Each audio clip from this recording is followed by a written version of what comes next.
So I'm super excited to be moderating this panel. My name is Robin Grimm. I'm a senior director for research for the Climate Resilient Water Systems team at the Environmental Defense Fund. Formerly, we're serving as interim director for OpenET, so very much there's a really strong place in my heart for this project and for all the work that relates to it. And I am excited about this panel in particular because, one, I think we have a really amazing, excellent set of panelists here. But two, because OpenET was really never intended to, serve as a silver bullet solution to the challenges that folks are facing in adapting to climate change and ensuring that our communities and agricultural landscape and food production is resilient to said climate change and sustainable going into the future. And that is a challenge that, is multifaceted, right? There's a bigger story to tell around the work that needs to be done to respond to that challenge of climate change. And OpenET weaves in and out of that story at multiple scales and in many different ways. And this panel in particular, I think, does a really great job of sort of stepping back from the detail of the data and the particular application of the platform in any one particular place and talking about that bigger story and sort of where data like OpenET and where data platforms, open data platforms like OpenET kind of fit into the broader work that needs to be done. So I wanted to kind of set the stage a little bit and give you my very succinct narrated version of the story we're about to hear, because I think it helps to kind of orient as these wonderful speakers are going into more detail around kind of that bigger picture. So first we're going to hear from Matt Sanderson. He's a Randall C. Hill Distinguished Professor of Sociology, Anthropology, and Social Work at Kansas State University. And he's going to start us out with a presentation. You may not even hear OpenET mentioned very much in this presentation. The presentation is really focused on grower perspectives and attitudes toward water conservation across the overdrafted Ogallala Aquifer. So you're going to hear from him about a clear desire among growers and communities there to conserve water and help extend the lifetime of that aquifer, and yet a real sense of sort of they're doing all they can already to do that, and of overextension and a little bit of overwhelm with regards to the challenge at hand. Then we're going to hear from Dwayne Roth. He's a fourth-generation farmer and agricultural advocate from Western Kansas. And he's going to tell his own story, his own evolution from sharing some of those feelings of sort of helplessness around the challenge at hand, some misgivings about new technologies and data, to somebody who now really embraces the value of some of these tools and data sources that are available out there and sees the power and the potential for growers, feedlots, businesses, NGOs like EDF and others to really work together, utilize data sources like OpenET, and make some progress and make some real gains in extending the life of the Ogallala Aquifer and in making agricultural production more sustainable into the future. Third, we're going to hear from Amy Kremen, who's Associate Director of Colorado State's Irrigation Innovation Consortium. And she's going to give her own perspectives and stories on how to go from evolutions in capacity and acceptance of data and new use of data and tools from somebody like Dwayne, who is an early adopter and somebody who's really trying to push the envelope in his own community. And how do we scale that, right? How do we build communities of practice that go beyond one producer? How do we sort of normalize some of these new approaches and new technologies? And also, the importance of things like safe-to-fail experiments for growers and for communities, the importance and critical art of building those communities of practice, and the necessity to do that work at all different scales, right? The local up to the federal. So again, in Amy's presentation, you may not hear a lot about the specific application of OpenET as much as you do from Dwayne, but it's a really important part of the story, right? And then finally, Jiseng Yu is an associate professor in the Department of Agricultural Economics at Kansas State University. He's going to close out the story with some thoughts on ways that work at the federal scale in particular can help make more sustainable water management choices easier for growers like Dwayne and others. He's going to give a brief overview of crop insurance and the Risk Management Agency and talk about the potential in particular of using OpenET for modernizing crop insurance policies and conserving groundwater in Kansas and beyond.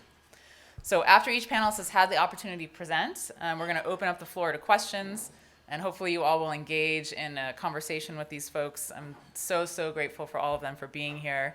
So without further ado, I'm going to let them speak and tell their stories, and I'll introduce Matt Sanderson. So as I mentioned, Matt Sanderson is the Randall C. Hill Distinguished Professor of Sociology and of Geography and Geospatial Sciences at Kansas State University. As a social scientist, he's worked most recently on groundwater management at multiple scales, from the community level all the way up to the global scale.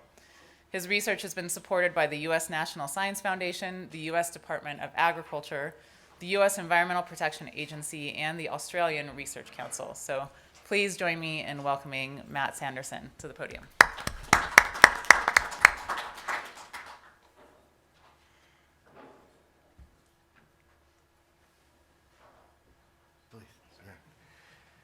It's a pleasure to be here today with you as a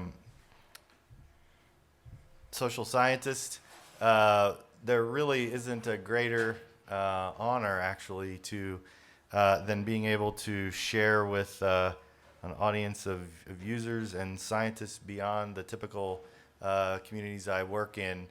Share the results of some work we do with we've done with producers, farmers, and ranchers. Let their voices be heard so that we can really get much needed traction on some very important challenges facing humans and the environment in these critical agricultural regions. So this will be a pretty high level talk on attitudes toward water in the High Plains Ogallala region. I'll talk to you a little bit about some of the motivations for the study that we conducted in the region a few years ago, just a few key findings that I want to bring out. The talk will be largely descriptive, it will not be analytical, although there's plenty of that work that's been done. And it'll be sort of overview where I'll talk about the results and I'll break out the results by states, because this was a study done across the 6 states of the High Plains Ogallala region. We'll break out by state some, but you'll find that we found that there's quite a bit of similarity, actually, homogeneity across the states in the responses to the questions we ask. So 3 real key takeaway points here, and then I'll unpack these in the time that I have. First, as was mentioned, we find a clear preference among farmers and ranchers in the region to conserve the water. And that may be sort of, well, duh, but it's not. There's a lot of discussion, especially in public circles, around what to do with this water and whether it's worth conserving at all or whether we just let it go and use it until it's gone. I mean, there are a lot of disputes at local levels all the way on up about what to do. So it's important we understand, sort of from a generalizable sample, what's typical in this group. So there is a clear preference to conserve. Second, there's a lot of vulnerability to the problem of groundwater depletion as expected in the region, but despite that exposure, that vulnerability, we find that producers are, the reason for saving this water are more altruistic than you might expect. They're more about conserving the broader communities in which these farms are embedded. Not necessarily or only the farms themselves. So I'll talk a little bit more about that as we go. And third, as was mentioned, despite their preferences to conserve, their vulnerability to the problem, which is pretty consistent and severe, most of these producers are feeling pretty mixed about their own personal responsibility for depletion and they're also feeling pretty maxed out. By that I mean, we're doing everything we can already. Why do we need another tool? And what's another tool going to do for us? And there's a lot of fear about what another tool might mean for access or control over that water. Mm-hmm. So, and then we asked, we talked to them as well about whether they're participating in voluntary conservation groups, which is the way things are going these days. And we find a very small number are actually participating in those groups despite a clear preference to conserve. So there's some tensions in the data, and I'll talk about that. So what are the motivations for the study? As a social scientist, it's important to make clear the motivations for studies. It's been a long time for the High Plains Aquifer, and so we've reached day 0 already in a number of areas of the aquifer. Some areas have deep pockets left, but it's been a long time.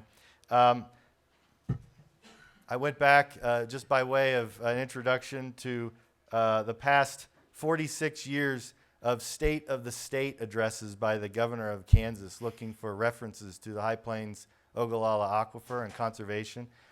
And I won't read all these, but it's interesting to see that about every 10 to 12 years on the nose, a governor thinks we have a very severe problem with groundwater depletion for 46 years. And so for a social scientist, that raises a very interesting question, right? How is it possible to have depletion have a problem, okay, that everybody recognizes from the federal down to the local level? How is it possible to have a crisis, acute crisis, for 46 years? Well, it may be because we haven't looked at the issue appropriately and addressed it appropriately. So we'll just, Governor Bennett in 77, certain aspects of our water resource problems have a degree of predictability about them. Most notable is the rapid depletion of our valuable groundwater resource. That was 1977. I'll date myself. That was 2 years before I was born. Okay? The latest governor, Kelly, this spans Republican and Democratic governors too, right? So that's Republican. Here's a Democrat governor, Laura Kelly, 2023, the latest state of the, last year's state of the state. Single most important issue facing western Kansas and perhaps all of Kansas is water. Our water supply is diminishing. It raises some interesting questions as a social scientist. So we did a survey, a wide-scale survey with funding from the USDA because we wanted to know more about how people looked at this issue. What are the attitudes towards water in the region? And the last one that we could find, a regional scale study, was done in the mid-'80s by some scientists at Kansas State. So it's been a long time. And then the goal is we should and can build capacity for addressing this problem, but only if that's a goal. Because we have private property in the United States, and water rights are part of that property regime. And if the people actually subject to this problem don't actually believe there's a problem, then there's not a problem. That may go without, I know that hits hard in some circles that I meet with, but conservation efforts will lack legitimacy if people that are facing the consequences of the problem don't actually believe there's a problem. So we just ask a basic question about whether these folks believe that groundwater use, access, conservation is an actual problem. And I'll talk about this. We can answer that in the question if you have any questions. So here's what we find. So how have views changed over 34 years? These are a bunch of pie charts, very simple descriptive analyses. But in the mid-'80s, we used basically the same scale they used in the mid-'80s. And in the mid-'80s, 84% of respondents in this region said groundwater depletion is a very serious problem. And we have 87% in our survey 34 years later. So almost equivalent. You couldn't even plan that. There's no conspiracy here. It was done properly, and it came out within 3 points. So it's still seen in the eyes of the constituents as a legitimate problem. And that's an important point for what we're about to hear about today. But we can go further. We can look at how severe this problem varies by, it is across states, right? And in 5 of 6 states, there's actually a super majority, or at least 2/3, that call it a serious or very serious problem. In Kansas, it's 3/4 of respondents. In New Mexico, it's 85% of respondents. In Nebraska, it's less than 50%, but of course, they still have all the water. Nebraska doesn't have the same types of problems. Aquifer is heterogeneous north to south. Okay, so generally, as you go south, this problem is seen as a very serious problem. Okay, but we ask questions different ways to limit bias in responses, right? So we ask it very simply, and there was some pushback on this from folks that were helping develop the survey with me about whether this was too simple or too black and white. But I won, and it was a yes/no question. Should groundwater be saved or conserved? And the answer was a resounding yes. It was nearly 9 in 10. Which was surprising. Given the discourse you hear, we've done a lot of qualitative field work with producers, and there's a lot of variation among producers.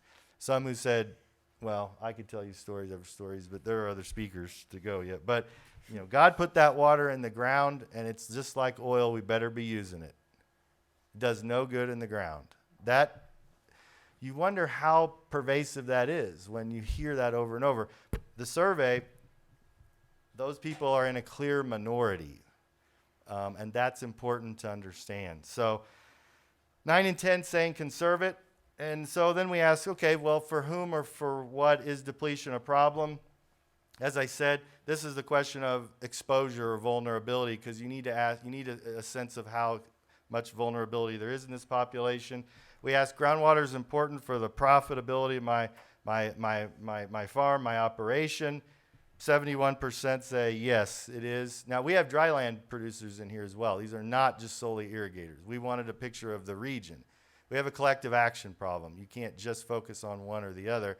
This is a common pool resource where not just irrigators are dependent on it, but communities are dependent on this resource. So we have clear agreement here. 71% are somewhat at least exposed to the problem of depletion. Okay, that's at the farm level. We find even more alignment on the perception, though, of community dependence. So producers are telling us, I'm facing this vulnerability to this problem of depletion, but so is the community. 75% of folks here are telling us our communities are dependent on this resource. They're vulnerable. We need to do something about this use issue. Okay, and here, let's go. Let's see here. Groundwater is a problem for my community. Okay. All right. Now, so we know there is at least personal reporting. Groundwater is a problem. Groundwater should be conserved. Okay. It's a problem for my farm. 3/4 of people. It's a problem for my community. Higher levels of agreement there. There's a recognition of the problem. Now, I feel personally responsible for depletion in my area. The majority do not. Okay. Now that is in need of interpretation, and I think some of our other panelists might be able to help us. 2/3 are disagreeing or strongly disagreeing with that statement. So here we have a problem of how do we get the farmers and ranchers to do what we think they shouldn't do, which is the number one call I get. My phone doesn't ring off the hook, but weekly. How do we just get the insert choice word farmer to do what we want them to do and what everybody knows they should be doing? Here's the slippage. There's a desire to conserve. I'm not really responsible. Why is that? Okay. It may be that at the forces governing or driving groundwater use are at much higher levels than the individual. Well, we can talk a little bit more about that in a second. Okay. We went a little further on willingness and capacity to conserve, right? So I should reduce or minimize my groundwater use. People are split on that question, right? So 40% disagreed or strongly disagreed that they should reduce or minimize at all. You still have a majority agreeing with that, but almost pluralities agreeing that I don't know that I need to really reduce or minimize my use. Okay? And very strong agreement that there's limited conservation capacity, at least self-reported. Okay? So the statement was, I already limit my groundwater use as much as possible, right? Only 7% of respondents think they have some room or flexibility or capacity to conserve more than they already are. They're reporting tapped out, maxed out. They're using the tools they have. Okay. So that's perhaps a picture of the conundrum we're in when we're trying to figure out what to do about conservation and use. We can go a little further and ask, so what are the motivations for conservation? Why would you conserve it today? We gave them different scenarios. These are the simple descriptives from those complex questions. Save it today so that if commodity prices go higher in the future, we have the water. There's a plurality. It's about 40% agree. Okay. If drought becomes more frequent, the number goes up. A lot of people, 3/4 of respondents are telling us, yeah, that's a reason to save under climate change if drought's more frequent.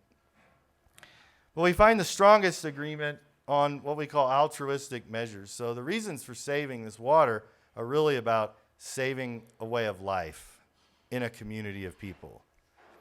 And so to the extent we're thinking about communication and messaging, that might resonate, okay?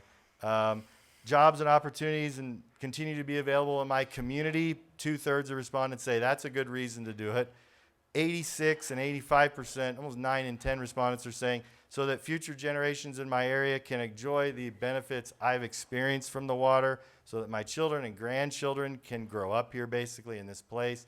There's a strong sense of place, attachment, rootedness, and a fear that it's going away with the groundwater levels. Those are some motivations to conserve, okay, the water. Finally, among other things, we asked,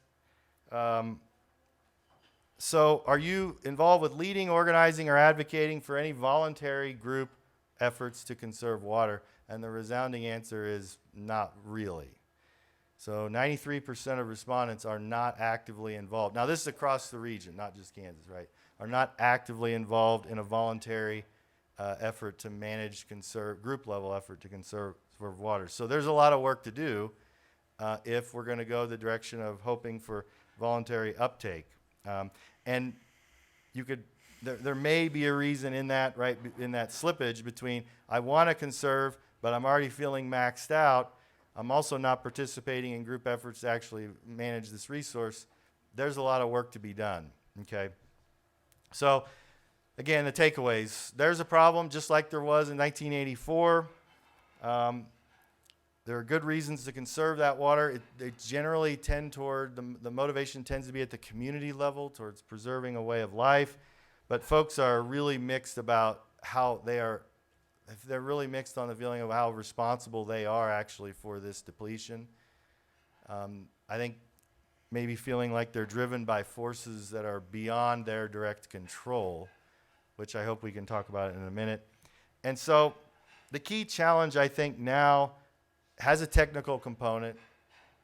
Efficiency has to be a part of it, but I think the social, political, and cultural aspects are going to be really, really important for trying to get traction on this problem. And so, quick question going forward to consider, and some other folks are working on this very vitally, is what can we do here now to help the conversations about conservation, to sort of normalize, to create new norms around use and conservation in this region, which for many, many years has been, if it's in the ground, use it. Culture is very sticky. It's slow to change. But technological adaptation, the drive for efficiency, bringing people together in groups, normalizing these forms of change is promising if we have enough time. So thank you for your attention. I hope that sets some context for the next few speakers. Thank you.